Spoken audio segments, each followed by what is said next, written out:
अस्सलामुअलैकुम dear students. तो आज के इस लेक्चर के अंदर हमने एक्सरसाइज 2.2 इसका क्वेश्चन नंबर 3 करना है। प्रीवियस लेक्चर में हमने क्वेश्चन नंबर 2 तक कर लिए थे। आज हम क्वेश्चन नंबर 3 से ऑनवर्ड इसको स्टार्ट करने जा रहे हैं।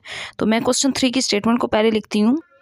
इस क्वेश्चन में ये कहा गया है solve the following equations bye factoring, यानी कि हमने इसमें फैक्टर्स ही बनाने हैं लेकिन विदाउट सब्स्टिट्यूशन, यानी कि हम कोई वैल्यू इसमें सब्स्टिट्यूट किए बगैर इसके फैक्टर्स बनाएंगे। तो यहाँ पे स्टूडेंट्स अगर आप गौर करें ना, तो मैं अगर इन दो को मल्टीप्लाई करूँ ना, ये जो बाहर वाली वैल्यू फैक्टर्स जिस तरह हम क्वाड्रेटिक इक्वेशन के बनाते हैं तो 2x पावर 4 ही आता है। इट मीन्स मुझे दो ऐसे नंबर्स चाहिए जिनको मल्टीप्लाई करने से तो 2 आए लेकिन प्लस या माइनस करने से 3 आए। तो देखिए मैं इसके क्या फैक्टर्स बना सकती हूँ। अगर मैं इसके ये फैक्टर्स बना लूँ, 3x², मुझे यहाँ पे 3 चाहिए और माइनस करने से यहाँ पे 2 चाहिए, तो सॉरी 2x², मैं ये बना सकती हूँ फैक्टर, और दूसरा x²। अब ये -3x चाहिए ना, तो ये दोनों माइनस के होंगे तभी -3x² बनेगा, और ये मल्टीप्लाई करने से +2x पावर 4 बन जाएगा। मतलब जिस तरह हम क्वाड्रेटिक इक्वेशन के फैक्टर्स बनाते हैं तो इसके ये हम फैक्टर्स बना सकते हैं। तो यहाँ पे मैं लिख लूँगी 2x पावर 4, और इस 3x² को हम ब्रेक करेंगे दो पार्ट्स में, 2x² माइनस x², तो ये -3x² बनता है, और मल्टीप्लाई करने से ये जो बाहर वाली वैल्यू है ना, ये 2x पावर 4 भी बनता है, और फिर +1 = 0। अब इन पहली दो वैल्यूज़ में यहाँ से यहाँ तक हम कॉमन देखते हैं। कॉमन क्या है? 2x² है, इसको मैं कॉमन ले लूँगी। बाकी यहाँ पे x² रह जाएगा, 2² तो कॉमन आ गया, यहाँ पे -1 रह गया। अब यहाँ पे x² -1 है। फैक्टराइजेशन का रूल होता है कि दूसरा फैक्टर भी आपका वही बनना चाहिए, तब ये वाले फैक्टर्स ठीक होते हैं। तो इसके लिए हम यहाँ से -1 को कॉमन लेंगे ताकि अंदर वाली वैल्यूज़ के साइन चेंज हो जाएं। तो ये x² -1 = 0 यहाँ पे। अच्छा, एक और चीज़, जब इक्वल के इस तरफ 0 हो तो इधर 0 नहीं लगाना, एक ही दफ़ा एक इक्वेशन में आपने =0 लगाना होता है। इस साइड पे है ना, तो दूसरी साइड पे लगाने की ज़रूरत नहीं है।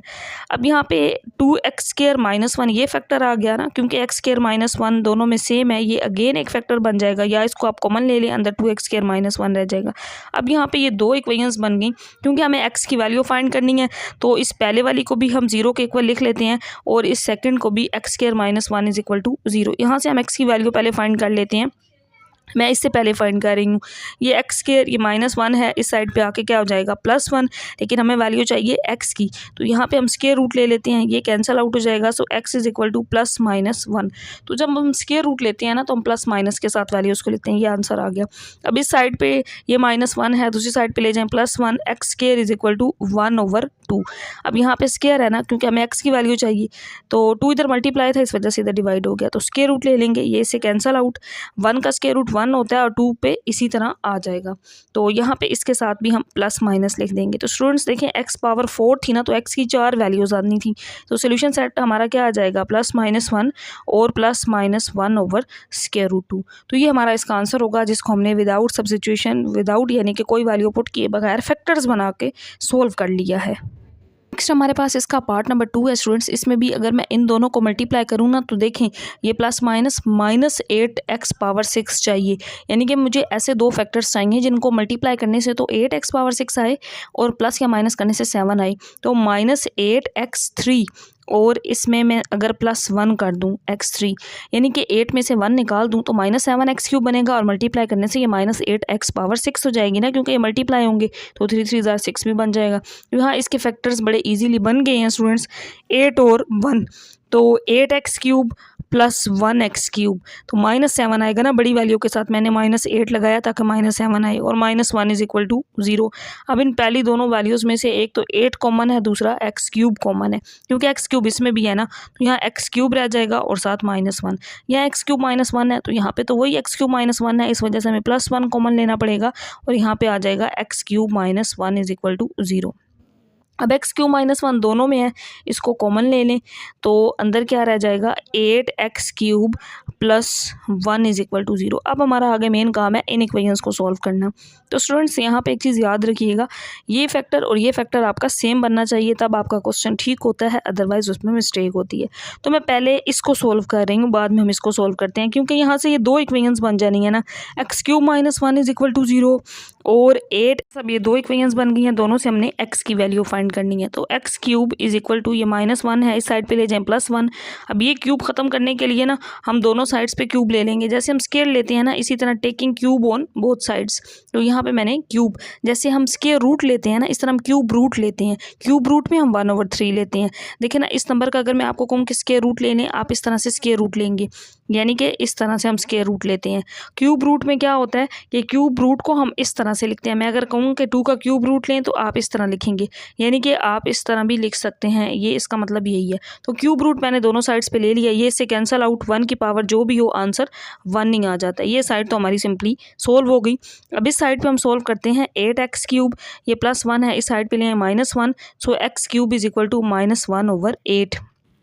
अब स्टूडेंट्स यहाँ पे भी हमें दोनों साइड्स पे इस 3 को ख़त्म करने के लिए ना क्यूब रूट लेना पड़ेगा, क्योंकि हमें वैल्यू तो किसकी चाहिए, हमें वैल्यू चाहिए x की। तो मैं यहाँ पे क्यूब रूट ले लेती हूँ, यहाँ पे भी क्यूब रूट, यहाँ पे भी -1/8 को मैं लिख सकती हूँ 2 पावर 3, और यहाँ पे मैंने क्यूब रूट ले लिया दोनों साइड्स पे। जैसे स्क्वायर रूट लेते हैं बिल्कुल सेम ऐसे ही हम क्यूब रूट लेते हैं। तो यहाँ पे ये तो इससे कैंसल आउट, -1 की पावर आप जो भी लें आंसर तो -1 आना है। ये 2 का 3 इसके साथ कैंसल आउट हो जाएगा, तो बाकी ये रह जाएगा। तो हमारे पास इसका जो सोल्यूशन सेट होगा वो ये आ जाएगा 1 और -1/2। ये हमारे पास इसका आंसर आ जाएगा। पास पार्ट नंबर 3 है, लेकिन अभी जो हमने इससे प्रीवियस पार्ट किया ना, उसके अंदर हम अगर क्यूब वाला फार्मूला लगाते तो हमारी वैल्यूज़ आयोटा वाली साइड पे चली जाती, क्योंकि क्वेश्चन में कंडीशन है कि हमें सिर्फ रियल वैल्यूज़ में रहना है। तो मैंने इस वजह से x cube is equal to 1 करके सोल्व कर लिया था। वहाँ हम क्यूब वाले फार्मूला वाली साइड पर नहीं गए थे, उसमें आयोटा फॉर्म बन जानी थी। तो हमें जस्ट रियल नंबर्स में रहना है, हमें इमेजिनरी वाली साइड पर नहीं जाना। अब इस पार्ट को हम सोल्व कर लेते हैं। x² + 1/x², ये +2 है, इस साइड पर लिए -2। अब यहाँ पर अगर आप गौर करें तो एक फार्मूला बन रहा है, देखें a का स्क्वायर मैं लिख सकती हूँ ना इसको, और ये किसका स्क्वायर है, b का, यानी कि 1/x का। फिर -2ab होता है, -2ax है ना, b 1/x है। बेसिकली कैंसल आउट होके वो 2 ही बचता है। तो यहाँ पे इस तरह से ये फार्मूला बन रहा है। बेशक आप इसके साथ बल्कि इस तरह लिखना चाहें तो लिख लें 2ab, तो 2x है, a और b 1/x है। ये तो कैंसिल आउट होने है ना, बचना ये 2 ही है। a² + b² -2ab किसका होल स्क्वायर होता है, a - b का, तो x - 1/x का होल स्क्वायर आ गया, क्योंकि हमें x की वैल्यू चाहिए। तो अब स्टूडेंट्स यहाँ पे हमारा काम नेक्स्ट क्या होगा कि इस स्क्वायर को ख़त्म करने के लिए दोनों साइड्स पे स्क्वायर रूट ले लेना। तो मैं यहाँ पे भी स्क्वायर रूट ले लेती हूँ और यहाँ पे 0 का स्क्वायर रूट। अब ये तो इससे कैंसिल आउट, x - 1/x, 0 का स्क्वायर रूट क्या होता है, 0 ही होता है। अब यहाँ पे हमें x की वैल्यू फाइंड करनी है। तो हमारे पास जो इक्वेशन बन गई है, ये भी x में है, ये भी x में है। तो यहाँ से अगर मैं x की वैल्यू निकालूं तो ये -1/x है ना, दूसरी साइड पे ले जाएं, ये क्या हो जाएगा, +1/x हो जाएगा। स्टूडेंट्स यहाँ हमें सोल्यूशन फाइंड करना है, इस वजह से नेक्स्ट हम इसको कैसे सोल्व कर सकते हैं, क्रॉस मल्टीप्लाई करके। x² हो जाएगा, x से मल्टीप्लाई, और यहाँ पे 1 आ जाएगा। तो अब हमारे पास एक ऐसी इक्वेशन बन गई है जिसमें से हम x की वैल्यू निकाल सकते हैं। स्क्वायर ख़त्म करने के लिए दोनों साइड्स पे स्क्वायर रूट लेने, ये इससे कैंसल आउट, सो 1 का स्क्वायर रूट तो 1 होता है, और साथ हम प्लस माइनस लगा देंगे। तो ये हमारे पास इसका जो सोल्यूशन सेट होगा वो होगा +-1। ये रियल नंबर्स में इसका आंसर आ जाएगा। हमारे पास part number 4 very important part है स्टूडेंट्स, इसको आपने गौर से समझना है। यहाँ पे 2 पावर x है, ये 2 पावर 2x है। जो वैल्यू यहाँ पे है, स्क्वायर आगे हमने बनाना है ना, क्योंकि हम सब्स्टिट्यूट तो वैल्यू कर नहीं सकते कि इसको y लेट करेंगे y² बन जाएगा। उस काम में हमने नहीं पढ़ना, क्योंकि यहाँ पे मेंशन है विदाउट सब्स्टिट्यूशन वैल्यू सब्स्टिट्यूट तो हम नहीं कर सकते। अब यहाँ 2x है तो यहाँ पे भी 2 पावर x बनाते हैं। देखिए ये मैंने 4 इसी तरह लिख लिया, और इसको मैं लिख सकती हूँ 2 पावर x स्टूडेंट्स। और ये जो 2 था ना, ये वाला, इसको मैंने बाय लिख दिया, 2 पावर x सेम बना लिया मैंने। यहाँ पे 4 × 2 पावर x + 1 = 0। अब आपने यहाँ पे गौर करना है कि ये जो मेरे पास वैल्यू है ना, ये वाली सारी, मैं इसको क्या लिख सकती हूँ, देखें 2 × 2 पावर x का होल स्क्वायर लिख सकती हूँ ना। 2 का स्क्वायर 4 हो जाएगा, और ये क्या हो जाएगा, 2 पावर 2x हो जाएगा, लिख सकते हैं हम इसको। अब मैं इसको लिखती हूँ, a² तो बन गया, और ये हमारा b² भी बन रहा है, ठीक हो गया, 1 का स्क्वायर। अब यहाँ पे -2ab, a मैं लिख लेती हूँ, a हमारा ये है ना, 2 × 2x, a और b क्या है, देखें 1 है। अगर मैं इसको सिंप्लीफाई करूँ तो ये क्या बनता है, 2 × 2 = 4, और साथ 2x ही बनता है। तो a square minus 2ab plus b square form बन गई। तो ये किसका होल स्केयर होगा, a माइनस बी का, क्योंकि यहाँ माइनस 2ab है इस वजह से। तो पहले मैं a लिख लेती हूँ, 2 multiply 2 power x a minus b क्या है 1 इसका होल स्केयर। तो यहाँ पे स्टूडेंट्स इस तरीके से हम इसको सिंप्लीफाई कर सकते थे। तो देखें अब ये जो स्केयर है ना, इसको ख़त्म करने के लिए मैं दोनों साइड्स पे क्या ले लूँगी, स्केयर रूट ले लेंगी। तो 0 का तो स्केयर रूट 0 होना है, वो मैंने एज इट इज़ लिख दिया। बेशक एक बार चलें लिख लेते हैं, बाद में हम इसको 0 कर देते हैं। ये इससे कैंसिल आउट हो जाएगा। यहाँ पे रह जाएगा 2 मल्टीप्लाई 2 पावर x माइनस 1। 0 का स्केयर रूट आपको पता है कि 0 ही होता है। अब इसको हम मज़ीद थोड़ा सा आगे सिंप्लीफाई कर लेते हैं ताकि हम x की वैल्यू फाइंड कर सकें। ये 2 मल्टीप्लाई 2 पावर x मैंने इधर ही रख लिया, माइनस 1 दूसरी साइड पे जाकर प्लस 1 हो गया। x की वैल्यू फाइंड करनी है तो 2 पावर x को मैं अलग करती हूँ, ये इधर 2 मल्टीप्लाई है, इधर आके क्या हो जाएगा, डिवाइड हो जाएगा। ये 2 पावर x मैं इसी तरह लिख लेती हूँ। अब 2 है ना यहाँ पे, तो यहाँ पे अगर मैं इस 2 को ऊपर ले जाऊँ 1/2 को, तो ये पावर -1 हो जाएगी। और ये रूल हमें पता है कि यहाँ पे अगर बेसिस सेम हो तो x की वैल्यू को हम कंपेयर कर सकते हैं। ये भी 2 की पावर है, ये भी 2 की पावर है। अगर मैं कंपेयर करूँ ना तो x की वैल्यू क्या आ जाएगी, -1। तो इसका जो सोल्यूशन सेट होगा ये होगा हमारा -1। तो यहाँ पे स्टूडेंट्स हमारा क्वेश्चन नंबर 3 कंप्लीट हो गया है। इससे रिलेटेड क्वेश्चन हो तो कमेंट सेक्शन में ज़रूर पूछिएगा। चैनल को सब्सक्राइब और वीडियो को लाइक करना मत भूलिएगा।